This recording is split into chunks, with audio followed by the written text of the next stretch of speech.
আসসালামু আলাইকুম রহমতুল্লাহি ওয়া আলহামদুলিল্লাহ। আশা করি সকলে ভালো আছেন। আল্লাহর রহমতে আমি অনেক ভালো আছি। আল্লাহ তাআলা ভালো রেখেছেন।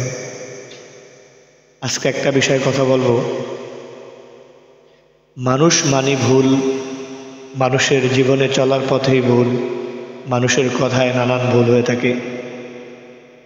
আমাদের চলার পথে আমরা হাজার হাজার ভুল অন্যায় করে বেড়াই। তার ভিতরে আমরা একটা ভুল করি যে অনেক সময় দূরের থেকে কিছু দেখে মানুষকে বিবেচনা না করে মানুষের প্রতি মন্তব্য, খারাপ ধারণা আমরা এটা করে বসি। কিন্তু কার ভিতরে কি আছে এটা যে আল্লাহ তাআলা মানুষকে সৃষ্টি করেছেন ওই আল্লাহ তাআলাই জানেন। সর্বমোট কথা হলো মানুষের বাহ্যিক কিছু দেখে মানুষকে বিচার করাটা ঠিক না। তো আজকে আপনাদের সামনে সুন্দর একটি গল্প নিয়ে হাজির হয়েছি। গল্পটা হলো একটি বালক, ছোট্ট একটি মেয়ে, ও যখন একটা বিলের মাছ দিয়ে, চকের মাছ দিয়ে যাইতেছিল, যাবার পথে দেখতেছি কি আমাদের দেশে অনেক আগে এখনও বড় বড় বিলগুলা চকে এরকম ছোপা হয়। ছোপার আমরা বলি, বাংলার ছোপা বলি। তো এটা বেশিরভাগ সীমানায় থাকে, জমিনের সীমানায়। তো ওই বালক মেয়েটি দেখে কি যে একটি জমিনের চারটা মাথায় একটি ছোপা, ওই ছোপাটা সাদা হয়ে গেছে, মানে ময়রা যাওয়ানোর পালা হইতেছি। তখন এই বালক মেয়েটি ভাবলো, আফসোস, এই ছোপাটা একটি সীমানা, জমিনের সীমানা। যদি এই ছোপাটা মরে যায়, শুকিয়ে যায়, তাহলে এই জমিনের মালিকরা তাদের জমিনকে ঠিক রাখতে কষ্ট হয়ে যাবে, আফসোস। তো আমি কি করব? আমি একটু চেষ্টা করব, হিম্মত করব যে ছোপাটাকে কি করে বাঁচায় রাখা যায়। তারপর ওই মেয়েটি এই কথা ভেবে নিয়মিত প্রতিদিন ওই ছোপার গোড়ায় পানি দেওয়া শুরু করলো। তার ভিতরে আবেগ, যেটাকে আমার জীবিত করতে হবে, এটা জীবিত থাকলে মানুষের জমি খুঁজে পাইতে সহজ হবে। তো আল্লাহর হুকুমে ওই পানি দিতে দিতে ওই ছোপা একদিন জীবিত হয়ে আবার সজীব রঙে ফিরে আসলো। তখন মেয়েটিও আনন্দ পেল যে আমার স্বার্থ পূরণ হয়েছে। আল্লাহর কুদরত বোঝাবার দায়। মেয়েটি এখন দেখে ওই ছোপার ভিতর থেকে আল্লাহর কুদরতি শব্দ, জবান, গায়েবী আওয়াজ আসতেছে, বলতেছে, হে বালক, হে মেয়ে, ছোট্ট শিশু, তোমাকে অনেক ধন্যবাদ জানাই। আমি তো মরে যাইতেছিলাম, তোমার উসিলায় তুমি একটু হিম্মত করেছো, চেষ্টা করেছো, আমার গোড়ায় পানি দিয়েছো, এজন্য আল্লাহ তাআলা আমাকে আবার সজীবতা ফিরিয়ে দিয়েছে, আমাকে আবার জীবন দান করেছে। এখন এই ভালো কাজের জন্য আমি তোমাকে দেবার মতো কিছুই তো নাই, কিন্তু আমি তোমাকে দুইটা দোয়া করব। তখন বলল, একটা দোয়া হলো, তুমি বোগদা যত জিনিস আছে, বোগদা জিনিসের তুমি ভাষা বুঝতে পারবা। বোগদা বলতে কুকুর, বিলাই, গরু, ছাগল যা কিছু আছে, এই বোগদার তুমি কথা, বোগদার মুখের ভাষা তুমি বুঝতে পারবা। দ্বিতীয় নম্বর দোয়া হলো, হে বালক মেয়ে, তোমাকে আমি আরেকটা দোয়া করে দিলাম। মানুষ যখন মৃত্যুর শয্যায় পৌঁছে যায়, তখন ওই মানুষের মৃত্যুর সময়টা যন্ত্রণামা হয় নাকি আহসানে হয়, সে কি জান্নাতি মরণ মরে নাকি জাহান্নামের মরণ মরে, তুমি ওই সময় যদি তার কাছে থাকো তাহলে অবশ্যই তুমি এই হালতটা বুঝতে পারবা তার মৃত্যুটা কি অবস্থায় হইতেছে। তখন ওই ছোপাটি আল্লাহর হুকুমে তাকে এই দোয়াটাও করে দিল যে তুমি মৃত্যুর সময় কি যন্ত্রণা হয় এটা তুমি বুঝতে পারবা, তোমাকে আমি দুইটি দোয়া করে দিলাম। আসলে আমরা মানুষ, আমরা মরণের কথা কখনো ভাবিনি। আমাদের মনেই পড়ে না যে আমাদের মরণ একদিন লাগবে। কিন্তু আল্লাহ তাআলা পবিত্র কোরআনে বলেছেন, কুল্লু নাফসিন যায়িকাতুল মাউত, প্রত্যেকটি প্রাণেরই মৃত্যুর স্বাদ গ্রহণ করতেই হবে। আফসোস, আমরা এই কথাকে ভুলেই গিয়েছি। যাই হোক, ওই মেয়ে এই দুটি দোয়া নিয়ে সে বাসায় চলে গেল। মেয়ের 1 বছর 2 বছর করে দিন দিন কেটে মেয়ে এক সময় বিবাহ শাদীর উপযুক্ত হয়ে গেল। মেয়েকে বিবাহ দিয়ে দিল।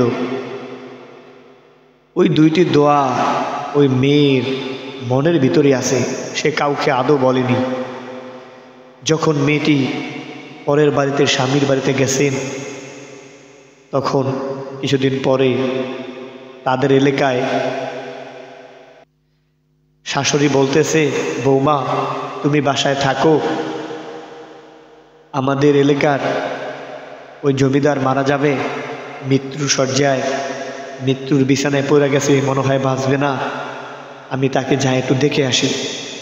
তখন ওই বউর মনে পড়ল যে আমাকে তো দুটি দোয়া করেছে, মৃত্যুর সময় আমি যদি মুমূর্ষ ব্যক্তির কাছে যাই, মানুষ তার মরণ কিভাবে হয় এটা আমি দেখতে পারবো, বুঝতে পারবো।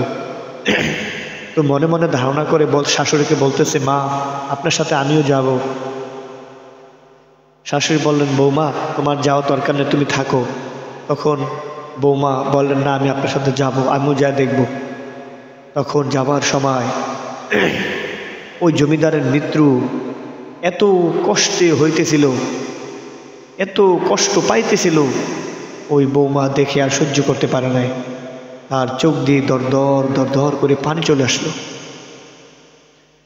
শাশুড়ি অনুভব করলেন যে বৌমা কাঁদিতেছে, হয়তো ভাবছে যে মানুষ মরে যাবে, তার দিলের ভিতরে মায়া দয়া এসেছে, তাই বৌমা মনে হয় কান্না করতেছে।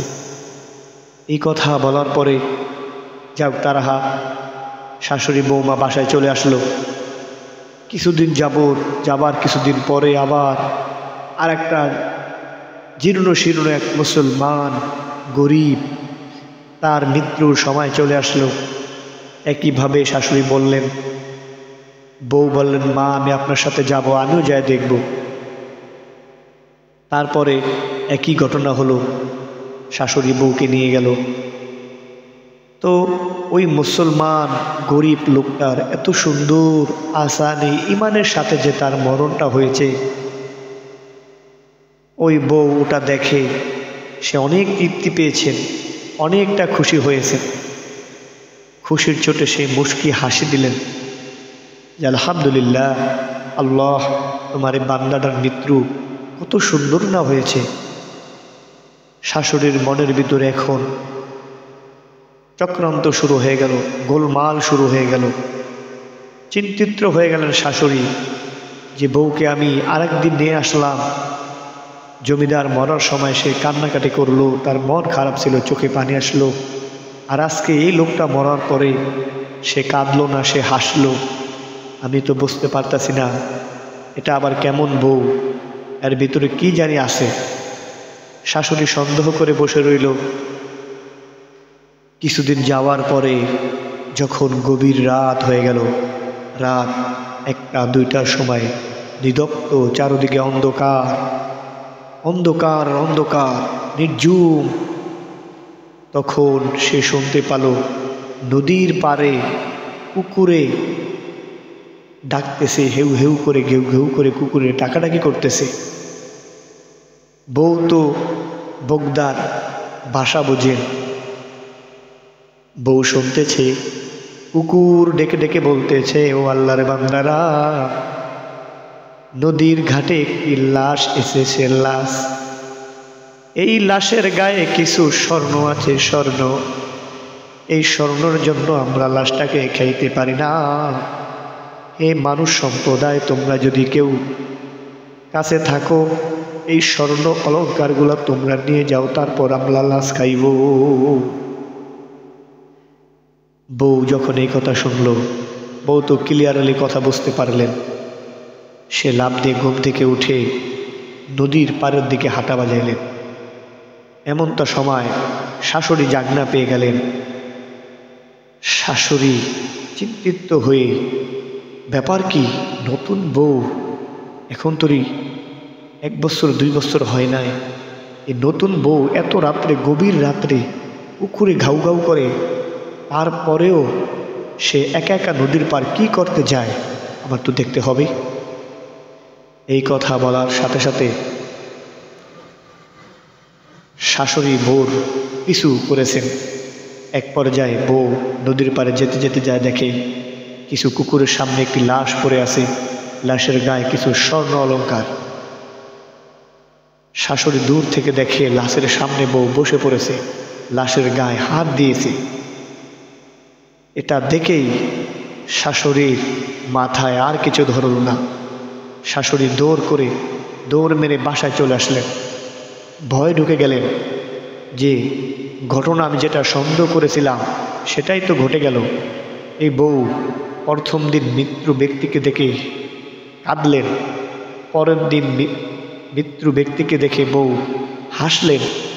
আজকে আমার চোখের সামনে এই নদীর পাড়ে গভীর রাতে নির্জন এলাকায় এই লাশ যে ধরেছেন, এই বউ নিশ্চয় রাক্ষস হবেন।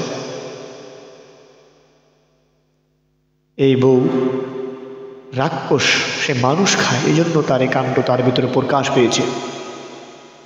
দেখেন, মানুষকে সন্দেহ করে কোনো কাজ করা কত বড় বোকামি হয়ে থাকে। মানুষকে সন্দেহ করা কত বড় বোকামি। মানুষকে জেনে না বুঝে না শুনে একটা মানুষের প্রতি মন্তব্য করা কোনোভাবেই ঠিক না। আমরা অনেক সময় মানুষকে অনেকভাবে মন্তব্য করি, খারাপ ধারণা রাখি, এটা ভুল। কেননা জানো, মানুষ এমন মানুষ, একটি মানুষ 70-80 বছর গুনাহ করার পরেও শেষ জীবনেও যদি বলে আল্লাহ আমি গুনাহ করেছি, তুমি আমাকে মাফ করে দাও, আল্লাহ তাআলা তার জিন্দেগির সব গুনাহ মাফ করে দেবে। এটার নাম মানুষ। এই জন্য মানুষকে কোনোভাবেই খারাপ মন্তব্য করা ঠিক নয়। মানুষের ভিতরে ভুল থাকতে পারে, দোষ থাকতে পারে, এটা আদব ও আখলাকের সাথে তাকে বলে বুঝিয়ে শুনে দাওয়াত দেওয়া, এটাই নিয়ম। শাশুড়ির মনে চিন্তা ঢুকে গেল, বউ তো আমার বউ না, বউ হলো রাক্ষস। শাশুড়ি তার ছেলে যখন বাসায় আসলো, একা একা ছেলেকে সব বলে দিল, বাবা তোমার জন্য তো বিয়ে করে তুমি বউ নিয়ে আসছো, এটা বউ নয়, এটা হলো রাক্ষস। নিশ্চিত আমার নির্চোখে আমি দেখেছি, আমার চক্ষুকে অবিশ্বাস করতে পারবো না। এই ঘটনা তোমার বউ করেছে। সন্তান ছিল মা ভক্ত, সন্তান মাকে খুব ভালোবাসত। আসলে সন্তানরা মাকে ভালো যারা বাসো না, এটা তোমরাই ভুল করো। কারণ মা সন্তানের ভালোই চায়, কিন্তু হয়তো সে বোর বাহ্যিক কিছু দেখে সন্তানকে বলে দিলেন যে তোমার বউ এই ঘটনা আমার সামনে ঘটাইছে। সন্তান বলে এখন কি করা যায়?